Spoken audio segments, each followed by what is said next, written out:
दुनिया जे तहज़ीब याफ़्ता मुल्कन में धरती के मां जो दर्जो ॾिनल आहे। तरक्की पसंद ज़हनन पंहिंजे शाहकार तकलीफ़ खे माहौल सां हड़पियो आहे। उन ॾिस में मैक्सम गोर्की जो नावल माओ अदबी दुनिया जो अज़ीम मिसाल आहे।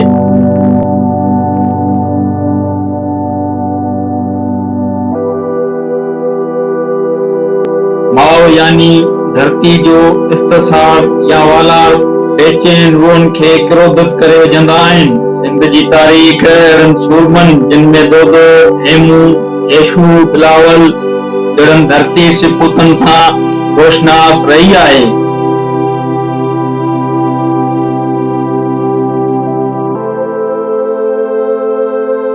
मामा फैज़ मोहम्मद कबूल जो नालो सिंधी सूरमनि जे डिघी कतार में शामिल जदीद सिंध जे मज़ामती किरदार आहे।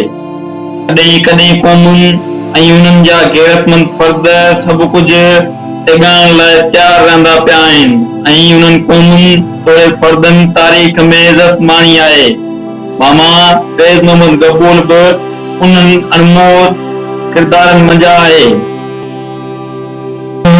मलिक रियाज़ जे बेरा टाउन रथा जंहिंजी एजेंटा हारी आबादकारी खे हथी वठण जी कड़ी हुई, उनखे न सिर्फ़ नंढियो पर साह जी आख़िरी सुस्ती ताईं सरापा अज़ामत कयो। कबूल जे अटल इरादनि बेरा जे बदमाश तन जूं वायूं बताल करे ॾिनियूं ऐं मलिक रियाज़ खे ख़रीद करण लाइ ज़ार ते रिकाम ॾियण जी आछ कई। धरती जाए जे ममता जा मोहबत खे ख़रीद करण लाइ को सिको ई बंची न सघियो। इहो वक़्तु न आयो जो मामा फैज़ खे बदतरीन तशद्दुद जो निशानी बनायो वियो, पर हिन जा पुजारी उहो छा ॼाणनि त मामा फैज़ लाइ मोटण मेणो बणिजी चुको हो। धरती जा मोह उब जे लहरुनि में दीवाना बणिजी वेंदा। हिन दीवानो चंड खे चुनी ॾेई चुको हो।